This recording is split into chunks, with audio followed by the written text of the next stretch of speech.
Theo nhiều thống kê của các tổ chức bảo tồn di sản và cơ quan du lịch tại châu Âu, toàn châu Âu hiện vẫn còn khoảng hơn 100.000 lâu đài, pháo đài và dinh thự kiên cố với đủ mọi quy mô. Riêng nước Pháp đã có khoảng 40.000 đến 45.000 lâu đài, Đức khoảng 20 đến 25.000 lâu đài và các pháo đài, Cộng hòa Séc có hơn 2.000. Anh cũng là một vương quốc của lâu đài. Dù chỉ riêng nước Anh, các nhà nghiên cứu ghi nhận khoảng 1.000 đến 1.500 lâu đài còn tồn tại dưới nhiều hình thức khác nhau, từ những tàn tích đổ nát đến các công trình vẫn còn được sử dụng. Và nếu tính cả toàn bộ Vương quốc Anh, tức là bao gồm cả nước Anh, Scotland, Wales và Bắc Ireland, con số này lên đến khoảng 4.000 đến 4.500 lâu đài. Trong đó có những biểu tượng nổi tiếng như là lâu đài Windsor, lâu đài có người ở lớn nhất thế giới, hay các pháo đài thời Trung Cổ nằm dày đặc tại xứ Wales và vùng biên giới Scotland. Nói cách khác, nếu mỗi cuối tuần bạn đi tham quan một lâu đài tại châu Âu thì phải mất hơn 1.900 năm mới đi hết. Thế nhưng điều kỳ lạ nằm ở chỗ, trong hàng trăm nghìn công trình ấy, chỉ có một phần rất nhỏ vẫn là nơi sinh sống thường xuyên của con người.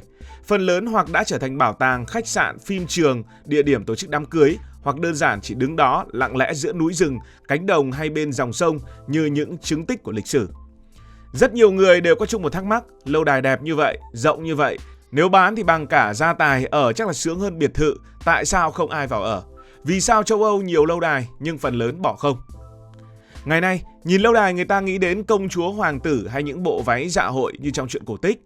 Nhưng thực ra mục đích đầu tiên của lâu đài không phải là để ở. Đúng hơn là không chỉ để ở, chúng được xây dựng để chiến đấu. Những bức tường đá thường dày vài mét, có nơi lên đến 5 đến 7 mét, chiều cao đạt vài chục mét. Bao quanh là hào nước sâu, cầu nâng, cổng sắt và hàng loạt tháp canh.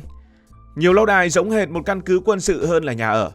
Ngày nay, nghe có vẻ điên rồ, nhưng ở châu Âu, chuyện một lâu đài được giao bán với giá chỉ ngang một căn biệt thự cao cấp là điều không hề hiếm.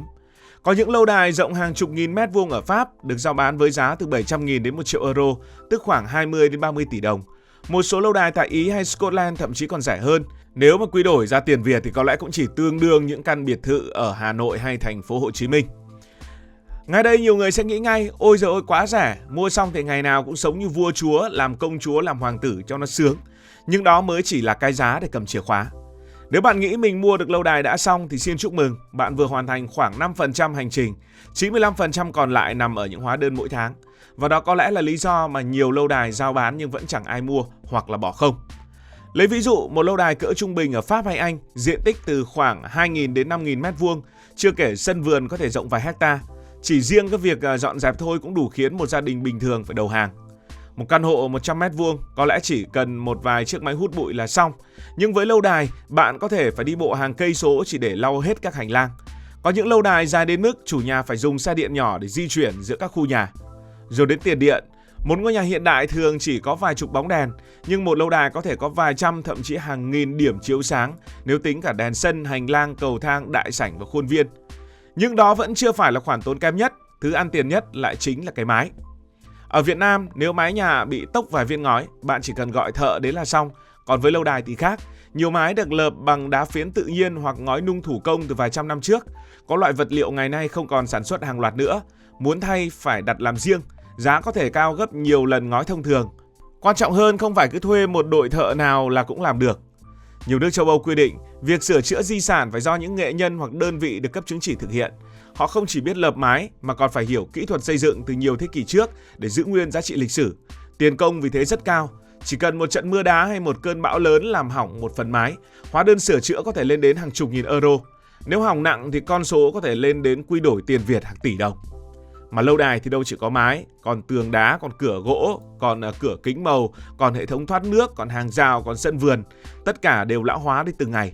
Một chuyên gia bảo tồn ở Anh từng ví von rất hay như thế này. Nuôi một lâu đài giống như chăm sóc một cụ già 700 tuổi. Ngày nào cũng phải quan tâm, chỉ cần bỏ ra vài năm, chi phí sửa chữa sẽ tăng lên nhiều lần.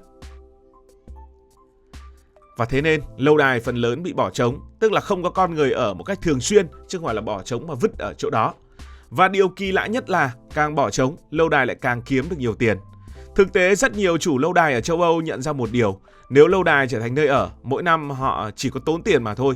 Nhưng nếu biến nó thành điểm du lịch, mọi thứ sẽ hoàn toàn khác. Đó là lúc hàng triệu du khách bắt đầu bước vào những căn phòng vốn chỉ dành cho vua chúa và quý tộc.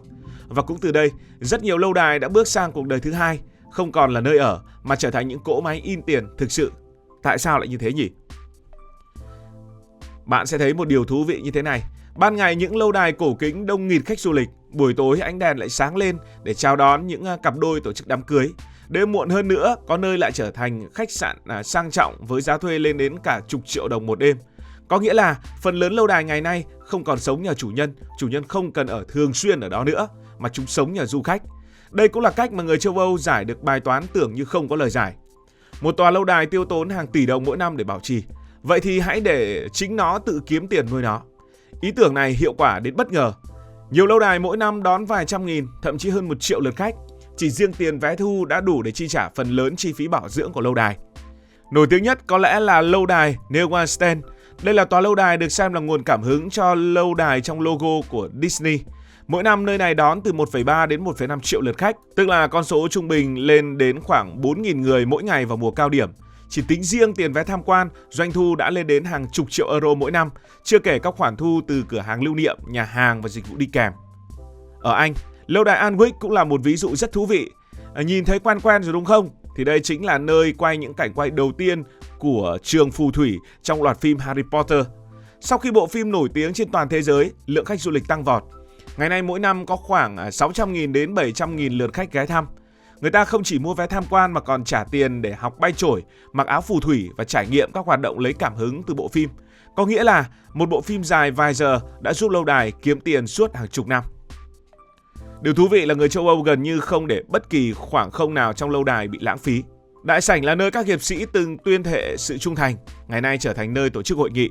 Khu vườn từng dành cho hoàng hậu dạo chơi, giờ là địa điểm tổ chức đám cưới.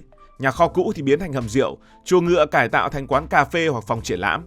Có những lâu đài mở lớp dạy nấu ăn, có những nơi tổ chức lễ hội thời Trung Cổ, có nơi du khách mặc áo giáp, bắn cung, cưỡi ngựa và hóa thân thành hiệp sĩ. Thậm chí nhiều lâu đài còn tổ chức các tour săn ma vào ban đêm. Rất nhiều người sẵn sàng bỏ tiền chỉ để được cầm chiếc đèn pin đi ngang qua những hành lang tối om của một tòa lâu đài vài trăm năm tuổi. Điều đó cho thấy một tư duy rất đáng học hỏi. Người châu Âu không cố biến lâu đài thành những ngôi nhà hiện đại, họ giữ nguyên vẻ cổ kính của nó, rồi biến chính giá trị lịch sử ấy trở thành di sản và tài sản. Nhờ vậy, những công trình tưởng chừng đã hết thời lại đóng vai trò tiếp tục sống khỏe trong nền kinh tế du lịch. Điều thú vị hơn, càng tìm hiểu về lâu đài châu Âu, bạn sẽ càng thấy đây giống như một thế giới đầy những câu chuyện kỳ lạ hơn là những công trình xây dựng đơn thuần. Chẳng hạn, ở Anh có lâu đài gọi là lâu đài Chillingham, được mệnh danh là một trong những lâu đài bị ma ám nổi tiếng nhất thế giới. Suốt hàng trăm năm, nơi đây gắn liền với những câu chuyện về các hồn ma, tiếng trẻ con khóc giữa đêm hay những bóng người bí ẩn xuất hiện trong hành lang. Dù chưa có bằng chứng khoa học xác nhận, chính những truyền thuyết ấy lại thu hút hàng chục nghìn du khách mỗi năm, mà có lẽ khoa học cũng không nên xác nhận, vì xác nhận xong rồi thì không ai đến nữa. Nhiều người còn bỏ tiền để tham gia các tour tham quan lúc nửa đêm, tìm kiếm ma và chỉ để thử xem mình có gặp điều kỳ lạ hay không. Trong khi đó, ở Cộng hòa Séc lại có một công trình còn bí ẩn hơn nữa, đó là lâu đài Hruška. Tòa lâu đài này được xây ở một vị trí rất khó hiểu. Nó không nằm ở trên những tuyến giao thương, cũng không bảo vệ thành phố nào, thậm chí ban đầu còn không hướng về bất kỳ kẻ thù nào. Điều khiến nơi đây nổi tiếng là truyền thuyết cho rằng dưới nền lâu đài có một hố sâu không đáy, được người xưa gọi là cánh cổng dẫn xuống địa ngục. Vì thế người ta kể rằng lâu đài được dựng lên để bịt kín chiếc hố ấy. Dĩ nhiên đây chỉ là truyền thuyết dân gian, nhưng chính những câu chuyện như vậy lại khiến lâu đài trở thành điểm đến nổi tiếng. Nếu thích những công trình không giống ai, bạn không thể bỏ qua lâu đài mang tên Prejama. Tòa lâu đài được xây dựng lưng chừng một miệng vách đá cao hơn 120 m, phía sau là hệ thống hang động tự nhiên kéo dài hàng km. Tương truyền trong thế kỷ thứ 15, hiệp sĩ Esamus xứ Leech từng cố thủ tại đây suốt nhiều tháng. Khi quân địch bao vây tưởng như ông sẽ chết đói, họ không hề biết phía sau lâu đài có một đường hầm bí mật xuyên qua hang đá để tiếp tế lương thực. Chính lối đi ấy đã giúp ông cầm cự rất lâu trước khi bị phản bội. Thậm chí châu Âu còn có những lâu đài nhỏ đến mức nhiều người không tin nổi. Chẳng hạn như lâu đài Hermes chỉ rộng hơn chục mét vuông, nhỏ hơn cả một phòng ngủ trong căn hộ chung cư. Nó được xây không phải để phòng ngự hay ở lâu dài, mà giống như một công trình mang tính biểu tượng và nghệ thuật. Điều đó cho thấy khái niệm lâu đài ở châu Âu phong phú hơn chúng ta vẫn nghĩ rất nhiều. Không phải cứ to, cao, hoành tráng mới gọi là lâu đài. Những câu chuyện ấy khiến mỗi lâu đài không chỉ là những bức tường đá vô tri. Chúng giống như những cuốn sách lịch sử khổng lồ, nơi mỗi thứ đều có nhân vật, một truyền thuyết và một số phận riêng. Cảm ơn vì theo dõi câu chuyện. Nếu thấy thú vị, hãy nhấn nút đăng ký kênh để không bỏ lỡ những video mới nhất.